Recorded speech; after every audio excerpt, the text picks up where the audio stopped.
یہ حق اور یہ بات ثابت ہے کہ آپ کو کہا گیا کہ آپ بیٹھ کے نماز پڑھیں گے تو بھی پورا ہی ثواب ملے گا۔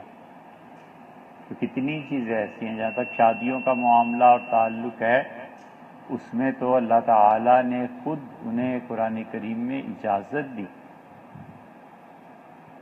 اور اللہ نے یہاں تک اجازت دی ہے کہ ان وہبت نفسہا للنبی، اگر کوئی عورت اس بات کی خواہش مند ہو کہ وہ آپ سے نکاح کرے، او اراد النبی یستنکحھا، یا رسول اللہ صلی اللہ علیہ وسلم کی اپنی مرضی ہو کہ کسی عورت سے شادی کر لیں، اور آخر پہ پہنچ کے اتنی بڑی آزادی کے بعد اللہ نے کہا خالصۃ لک من دون المؤمنین، یہ صرف آپ کو ہم اختیار دے رہے ہیں، آپ کی امت کا بالکل اس میں حصہ نہیں ہے۔ تو اعتراض کیا ہے؟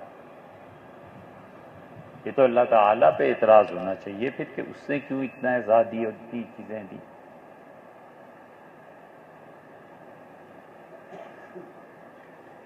یہ صفحات ضائع کرتے ہو بھائی، بادشاہ ہو، درخت کٹیں گے۔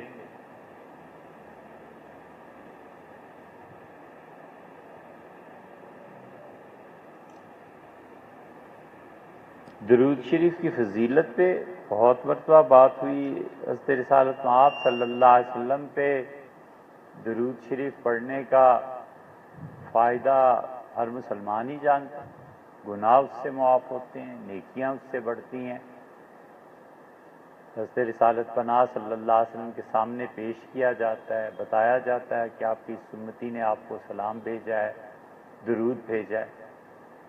سب سے بڑھ کے بات یہ ہے کہ اللہ تعالیٰ کے حکم کی تعمیل ہوتی ہے، اور ہم رسول اللہ صلی اللہ علیہ وسلم کی شان اقدس کے مطابق ان کی تعریف کر سکیں اور درود بھیج سکیں، یہ ممکن ہی نہیں ہے۔ اسی لیے تو ہم اس عاجزی کی بنا پہ کہتے ہیں کہ اللہم صلی علی سیدنا محمد، اللہ آپ ہمارے آقا و مولا حضرت صلی اللہ علیہ وسلم پہ درود بھیجیں، سلام بھیجیں، کہ آپ ہی ان کی شخصیت کو جانتے ہیں کہ اے اللہ ہم تو عاجز ہیں ان کے ادراک سے، جتنے عالی مرتبت وہ ہیں۔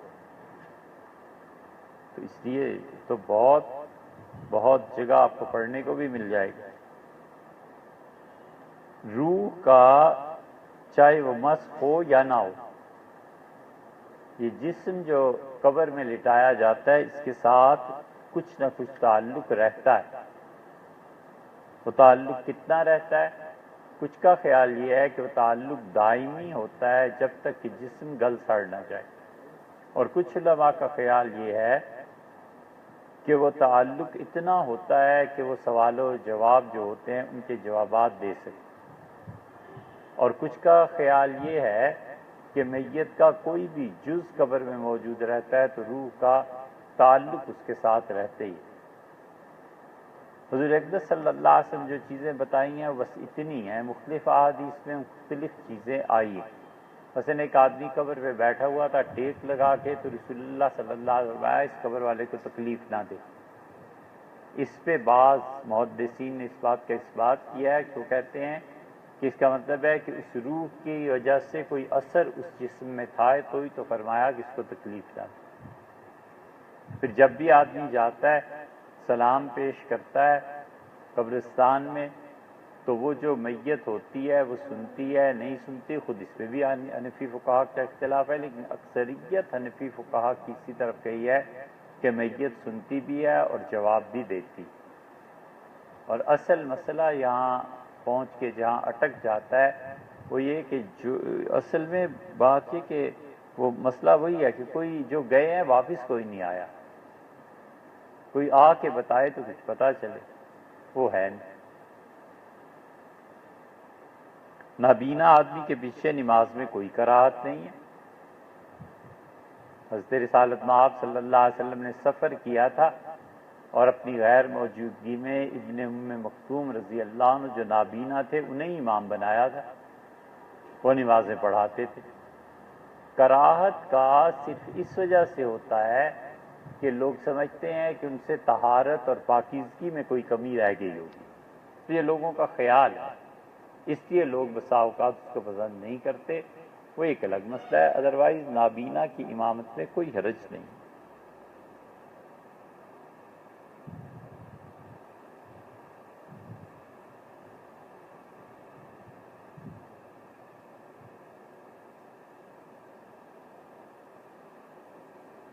اویمر، یسع، یہ مفرد نام رکھنے چاہیے یا محمد اویمر اور محمد یسع؟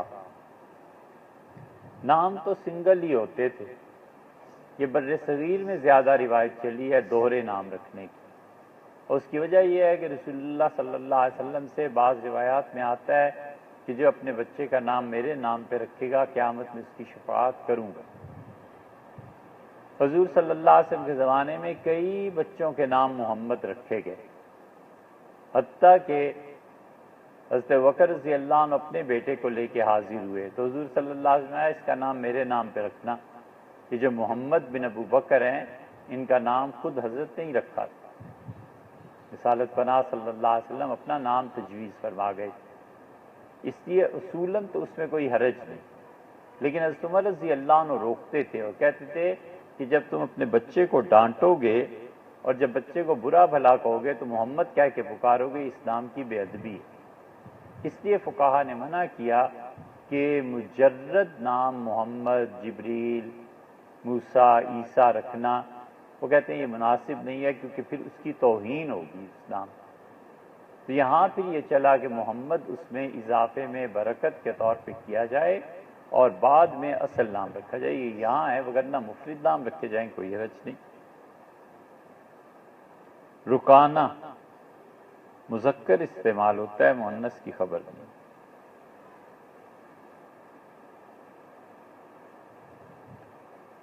تیمم کا طریقہ یہاں علماء ہیں، یہ مولانا حبیب اللہ صاحب ان سے پوچھے گا، آپ کو پوری طرح کر کے بتا دیں گے۔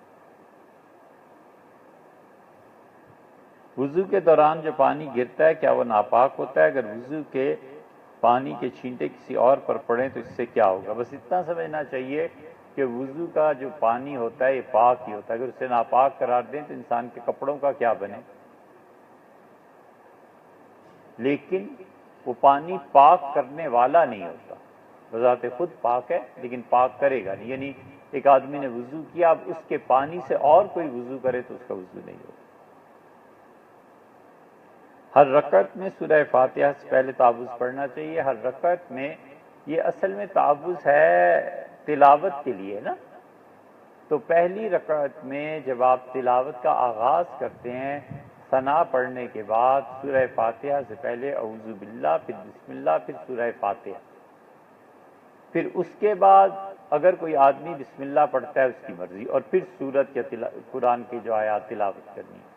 دوسری، تیسری، چوتھی رکعت میں تعوذ نہیں ہے کیونکہ پہلی رکعت میں آپ نے پڑھ لیا، اب جتنی بھی رکعتیں ہیں ان میں سورہ فاتحہ سے پہلے بسم اللہ کا پڑھنا سنت مؤکدہ ہے، تو ہر رکعت میں ہمیشہ فاتحہ سے پہلے بسم اللہ پڑھنی چاہیے، سوائے پہلی رکعت کے کہ اس میں بسم اللہ سے پہلے اعوذ باللہ بھی پڑھنا چاہیے۔ سورہ فاتحہ کے بعد آمین، حنفی فقہا نے اس پہ فتویٰ دیا ہے کہ آہستہ کہی جائے، جبکہ حنبلی اور شافعی فقہا اس کے جہر کے قائل ہیں۔ دونوں ہی صورتیں ٹھیک ہیں، دونوں طرف دلائل ہیں۔ کپڑے تبدیل کرنے سے بالکل وضو نہیں ٹوٹتا۔ غسل میں وضو کبھی کیا جاتا ہے؟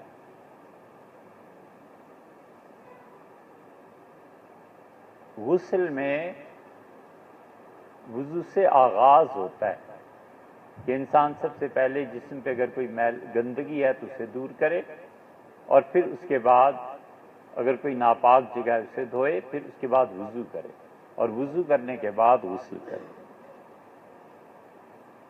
خاندانی منصوبہ بندی جن لوگوں کے لیے بھی جائز ہے ان کے لیے سارے طریقے اس کے جائز ہیں، سوائے اس کے کہ وہ مستقل آپریشن کرا دیں اور ہمیشہ کے لیے بندش کرا دیں، یہ مناسب نہیں ہے۔ باقی جتنے بھی طریقے اس کے لیے استعمال کیے جاتے ہیں سب برابر۔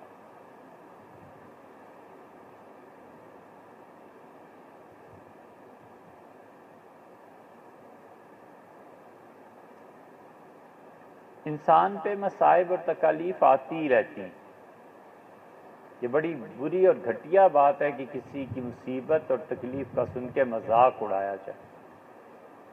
بہت بہت خدا سے ڈرنے کی ضرورت ہے۔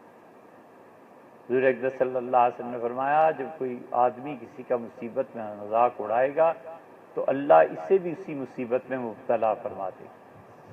اپنی عاقبت سے ڈرنا چاہیے، کبھی یہ نہیں کرنا چاہیے. لوگ جو باتیں بناتے ہیں تو وہ تو پھر معاشرے میں ہے ہی، لیکن یہ سب کچھ تربیت نہ ہونے کا نتیجہ ہے. سیدنا عثمان رضی اللہ عنہ اور ابی بن کعب رضی اللہ عنہ کا ایک مقدمہ عدالت میں چلا گیا. ابی رضی اللہ عنہ نے کہا کہ میں نے پیسے ادا کر دیے ہیں. عثمان رضی اللہ عنہ کیا نہیں کیے. تو عدالت نے کہا امیر المومنین آپ قسم کھائیں. عثمان رضی اللہ عنہ نے قسم نہیں کھائی اور چل پڑے. تو لوگوں نے کہا آپ نے قسم نہیں کھائی. تو انہوں نے کہا میں قسم اگر کھا لیتا اور چند دن میں کوئی حادثہ پیش آ جاتا تو لوگ کہتے کہ چونکہ عثمان نے جھوٹی قسم کھائی ہے نہ لہٰذا اللہ کی پکڑ آ گئی. تو ان کا میں نہیں چاہتا لوگ باتیں بنا. پیسہ کوئی اتنی بڑی رقم بھی نہیں ہے جس کے لیے یہ کیا جائے. یہ وہ بات ہے کہ آدمی خود بھی کوشش کرے کہ تہمت کا مرکز بننے کی بجائے اپنے حالات کو اپنے تک محدود رکھے. رہ گئی یہ بات کہ کیسے پتہ چلے کہ اللہ کی طرف سے آزمائش کی جا رہی ہے یا عذاب ہے. غور کرے، خود سمجھ میں آ جائے تو اچھی چیز ہے، لیکن ہر مشکل اور مصیبت کو اللہ کا عذاب نہیں کہنا چاہیے. بسا اوقات صرف امتحان ہوتا ہے. اللہ نے قرآن میں نہیں کہا وَلَنَبْلُوَنَّكُمْ بِشَيْءٍ مِّنَ الْخَوْفِ وَالْجُوعِ وَنَقْصٍ مِّنَ الْأَمْوَالِ وَالْأَنفُسِ وَالثَّمَرَاتِ. 5 چیزوں میں ہم تمہیں آزمائیں گے. خوف مسلط کر کے، ڈر. کبھی کبھی انجانا خوف مسلط ہو جاتا ہے. کبھی آدمی ڈرتا ہے کہ فیوچر میں کیا ہوگا. بھوک اور مال اور جان میں کمی کر کے موت واقع ہو جاتی ہے کسی عزیز کی. مال کم پڑ جاتا ہے، ضروریات کے لیے پورا نہیں ہوتا. یہ سب چیزیں ہوتی ہیں. والثمرات، اور پھلوں میں کمی کر کے، یعنی جو تمہاری ایفرٹس ہیں اس کا جو نتیجہ ثمر پھل تمہیں ملنا چاہیے تھا وہ نہیں دیتے ہم. اللہ نے کہا یہ سب آزمائش ہے.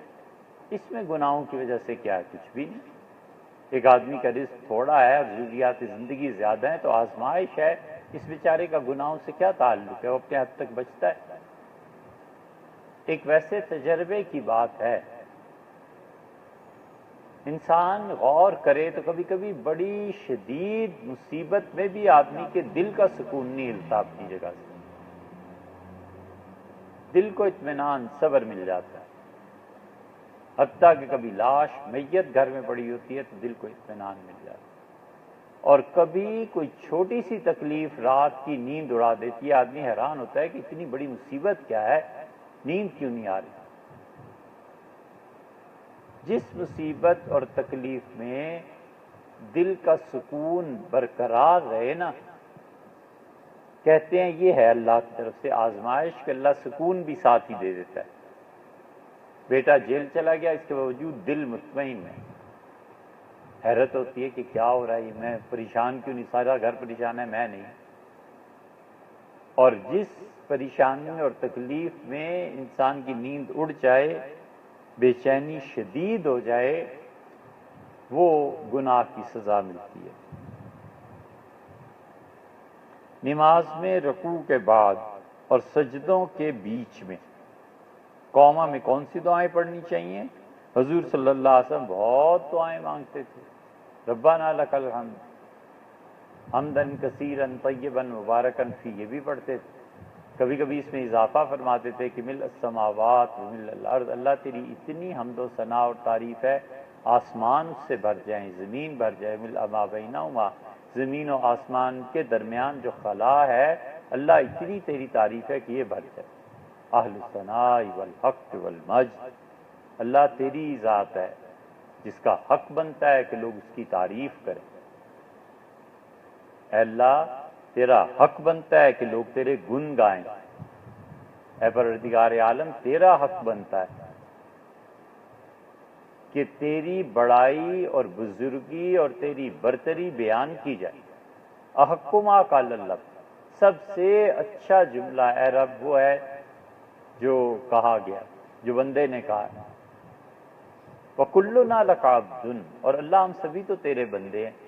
اور سب سے اچھا جملہ جو کسی بندے نے کہا اللہ وہ یہ ہے کہ اللہم لا مانع لما اعطیت، اللہ جس چیز کو آپ دینا چاہیں کوئی روک نہیں سکتا، ولا معطی لما منعت، اور اللہ جس چیز کو آپ روک دیں کوئی دے نہیں سکتا، ولا ينفع ذا الجد منک الجد، اے پروردگار اس کائنات میں کسی بڑے آدمی کا بڑا پن، بڑا عہدہ، بڑا ہونا تیرے سامنے کچھ فرق نہیں، تیرے سامنے پیش ہی نہیں چلتی، تیرے سامنے اس کی کوئی حیثیت ہی نہیں ہے رب، اس کا کوئی بڑا ہونا کچھ نفع نہیں دیتا۔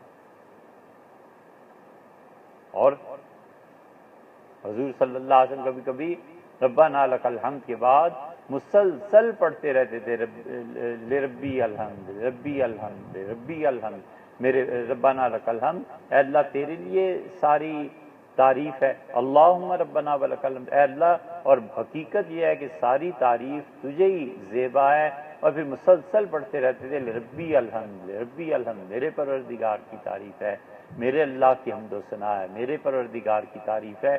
اتنا لمبا وقفہ ہو جاتا تھا کہ صحابہ رضی اللہ عنہ کہتے ہیں ہم سوچتے تھے کہ اس سجدے میں جانا بھول تو نہیں گئے۔ حضور اقدس صلی اللہ علیہ وسلم نماز بہت طویل پڑھتے تھے، اور ایسی ہی پڑھنی چاہیے، بندگی کا مظہر ہے نا۔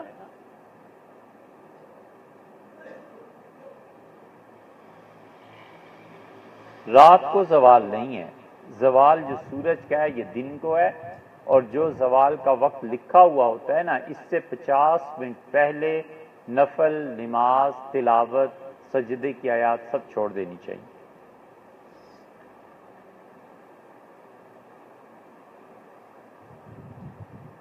ایک ہے تربیت، تربیت کے لیے آدمی، بچوں، بیوی، جو بھی یہاں تربیت کا حق بنتا ہے وہاں تو آدمی کہہ سکتا ہے کہ پانی لا دیجئے، یہ کر لیجئے، وہ کر لیجئے، تاکہ دوسرے کو، بچے کو ادب اور طریقہ محسوس ہو۔ مثلا باپ بچے کو پیسے دیتا ہے کہ بیٹے خیرات کریں، اب بچہ کیسے خیرات کرتا ہے، کس طرح اس کو پیسے دیتا ہے، کس طرح غلے میں ڈالتا ہے، خود بچے کی تربیت میں یہ چیز شامل ہو جائے کہ اللہ کی راہ میں وہ خرچ کرے، یہ ساری چیزیں تربیت سے تعلق رکھتی ہیں، اس میں کسی سے کہنے سننے میں کچھ حرج نہیں۔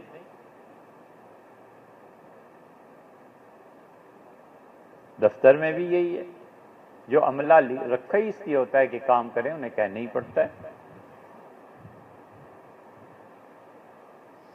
وضو کا طریقہ بھیجا سارا ریکارڈ میں ہے اور بہت تفصیل سے، آپ سے سن لیجیے۔ میت کو گھر سے جنازہ گاہ تک لے جانے کے لیے جو چارپائی المونیم کی بنوا لے پھر کیا حرج ہوا؟ بالکل صحیح ہے، اصول کی بات سمجھنی چاہیے۔ ایک ہے اسلام نے مقاصد متعین کیے ہیں، اور ایک ان چیزوں مقاصد تک پہنچنے کے ذرائع ہیں۔ یہ ذرائع ہر زمانے میں تبدیل ہوتے رہے ہیں، جو آدمی اس تبدیلی کو قبول کرنے کے لیے تیار نہیں ہوتا وہ خود بھی شکست کھا جاتا ہے، اور جتنے اس تبلیغ کے زیر اثر آتے ہیں وہ بھی اپنی زندگی برباد کر بیٹھتے ہیں۔ مقاصد اور ذرائع میں فرق ضروری ہے، اس لیے ذریعے میں اگر ذریعہ خود شریعت سے نہیں ٹکراتا تو بالکل ٹھیک ہے، اس میں کیا حرج ہے۔ علامہ اقبال نے یہی کہا ہے نا، آئین نو سے ڈرنا، طرز کہن پہ اڑنا، منزل یہی کٹھن ہے قوموں کی زندگی میں۔ اب مثلا